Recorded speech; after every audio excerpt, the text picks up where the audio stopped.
Hi everyone, my name is Vasudha. Welcome to my channel. In this video, I will be sharing three of my most favorite books on one of my most favorite themes, that's minimalism. So let's dive in. Before I share the names of the books with you, let's first find out what minimalism is. And in order to do that, let's first see what minimalism is not. There are many misconceptions around this term. I have tried to list down some of the most common ones. The first one is that minimalism is voluntary poverty. I came across this term in Gretchen Rubin's book Happier at Home, which I have shared in my last video on self-help books. And even though I loved that book and I enjoyed reading it, but this was one part I did not agree with. Minimalism is not voluntary poverty. In fact, I not only find that term incorrect, I even find it offensive. And minimalism is not about depriving yourself of the material comforts, or it's not about depriving yourself of something that you really like doing or would like to own, or it is not even about not owning anything at all. This is one of the biggest misconception of minimalism. Another common misgiving about minimalism is that it is some kind of a doctrine, that it has fixed and rigid rules that must be followed in order to be called a minimalist. Minimalism has come to be identified with white walls and basic furniture or no furniture at all, or a wardrobe with only neutral colors of clothes. So minimalism is seen as being fixed to only one type. Another common misgiving is that minimalism is a new trend or it's a fad and it will die out very soon. But minimalism has been there for ages, for centuries, and it's been there not just in the Western world but even in the Eastern world. The Japanese tradition in Ikigai, I have mentioned about this book in my last video, or whether it is the Indian philosophers, even Western philosophers, the European philosophy of Stoicism, they all have talked about minimalism for over centuries. And there are many other misconceptions also of minimalism, like minimalists do not like to spend money, they do not buy new products, or they will not serve you dinner in nice plates, they do not have nice clothes, or they do not drive cars, or they do not have any gadgets, and so on and so forth. So then let's find out what minimalism actually is. Now, minimalism means first and foremost living your life simply or simplifying your life. What it basically means is choosing the simple options, choosing options which will not make your life complicated, choosing options which will prevent you from what is called decision fatigue. So opting for things that do not demand too much of our attention, and even making sustainable choices. Another way to understand minimalism is to see it as a process of eliminating excess from our lives. There is no doubt that our possessions carry their own baggage. I read a statement once many years ago, I don't remember from where, but it said something like our life is composed of 10% of our possessions and 90% of our life goes into maintaining them. So minimalism talks about not just organizing the things that you own, but it also talks about getting rid of them. It's not just organizing, not just declutter, but actually giving up on a lot of things which we don't need. So minimalism is not just about seasonal cleaning and doing a monthly or an annual cleaning around special festivals or seasons, but minimalism is more about owning less. And related to this is another feature of minimalism, that is not accumulating more. Every time we go to a shopping mall or every time we go online shopping on Amazon or other platforms, we need to ask ourselves, why are we buying what we are buying? And we have to start saying no to the consumer culture around us. So minimalism is about less accumulation and buying stuff as per our needs only. So effectively, minimalism means that we live our lives intentionally.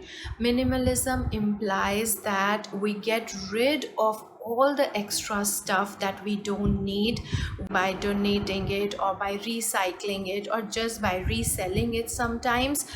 The idea is that we get rid of the stuff so that we have less and less distractions.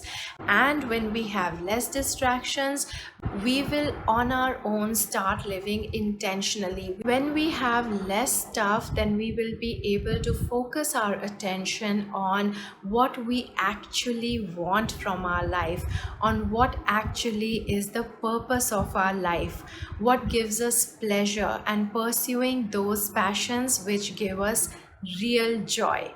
So, minimalism also implies that we find our happiness and our joy and our purpose of living in the non material things, that we move beyond the material objects in finding the real meaning of our life and start living a life without over depending or getting obsessed with the material objects. So, in a highly materialistic society that we live in, a very common question asked is that what are the benefits of minimalism? What is minimalism is clear, but what would we get out of it? What are the tangible results in a way?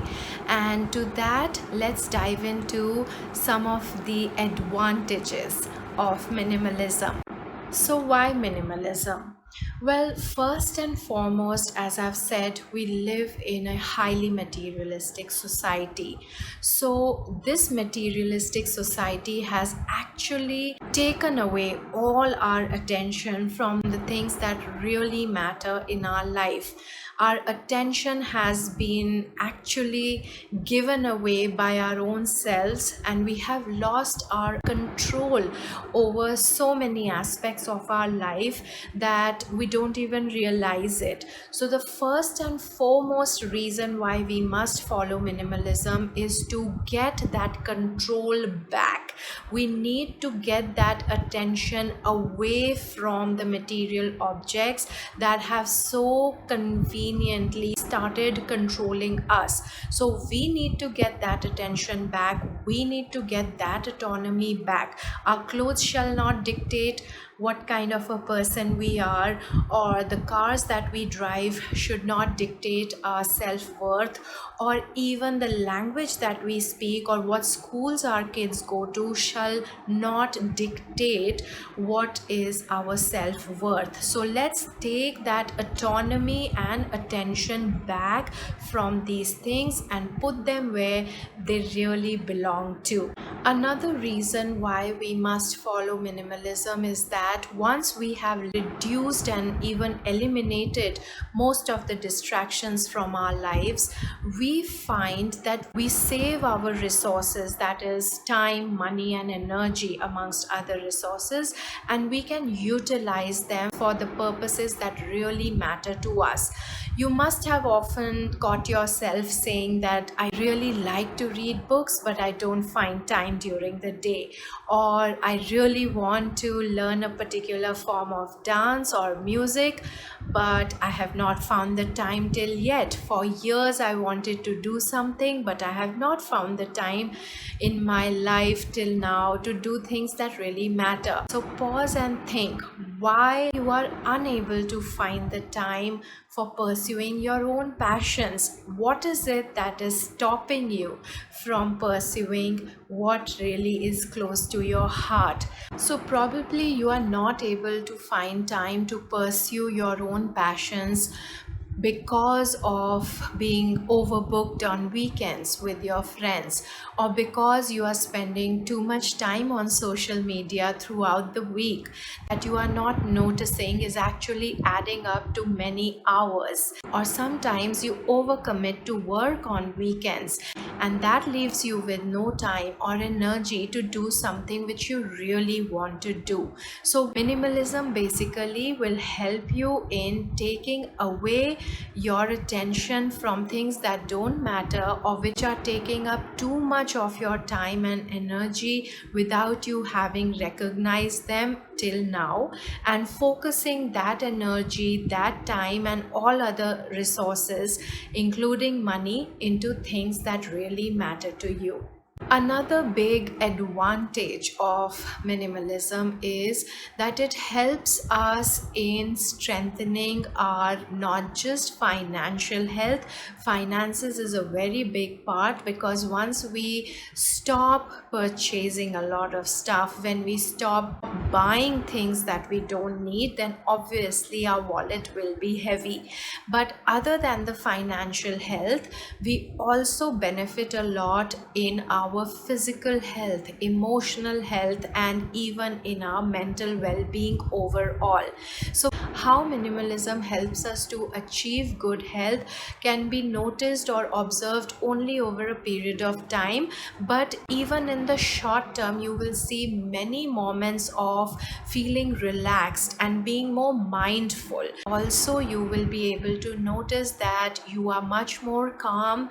You have traded your fast life with a slow life. You are only doing things which are making you happy or which you are comfortable doing, and not adding on to your already long to-do list. So when you eliminate your commitments, when you eliminate the stuff from your life which you don't need, you are getting rid of those distractions. So by default your life will become slow, and by default you will become mindful, and that will invariably have an effect on your physical and mental well-being as well. And lastly, but most importantly, at least for me, is that minimalism also helps us to protect the environment.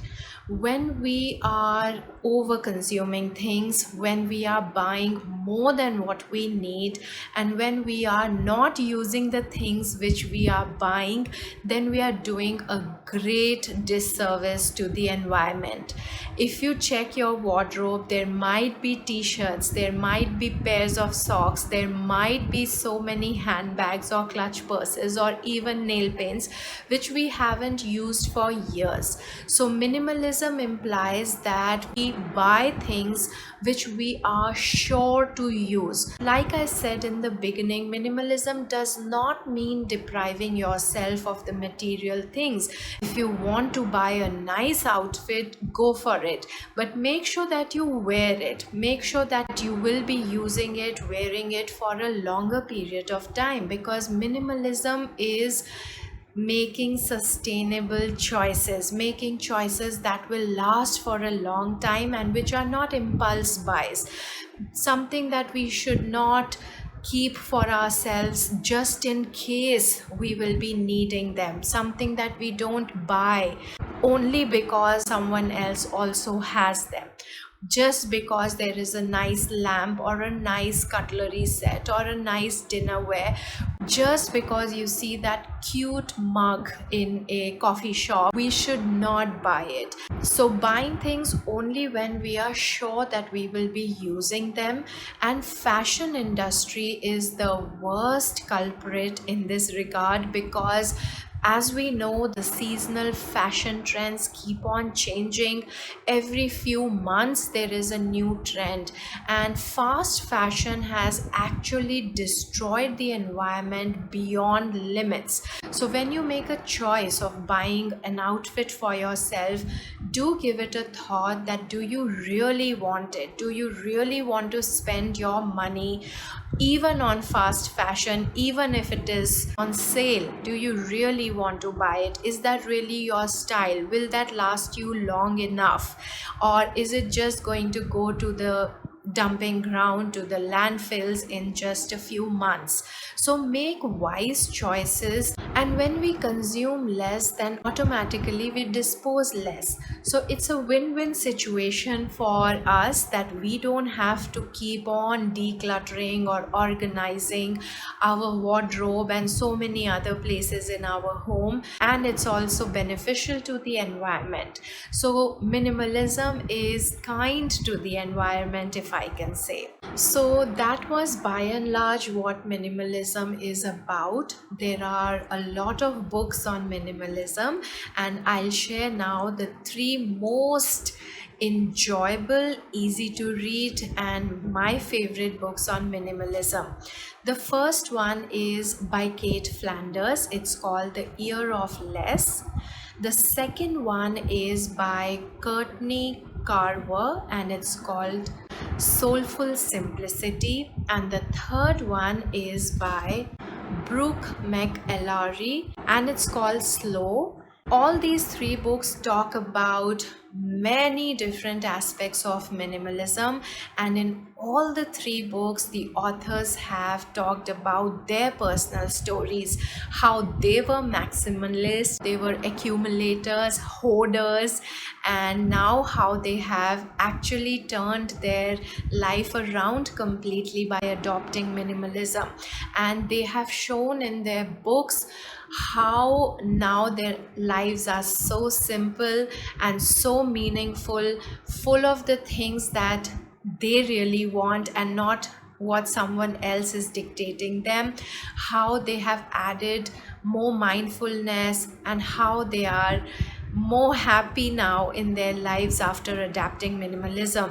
And each of these books also provides a practical guide. They talk about where to start from, how you can begin with minimalism and where you can take it, how far you can go with minimalism, and how you can achieve it in your day-to-day life. You can start it from your wardrobe or your kitchen drawer or your garage or anywhere you like, and then you can tackle each area of your life. So I hope that this video has encouraged you to start following minimalism, at least in bits and parts. Of course, there is no point in undertaking the whole project all at once unless you are extremely determined to do that. And do read these books. They will provide you with immense content on minimalism and how to follow it successfully. If you like this video, please give it a thumbs up and subscribe to my channel. In my next video, I will be talking about minimalism in our technological lives, how we can minimize the use of gadgets and our overdependence on screens. So until next video, thank you and bye.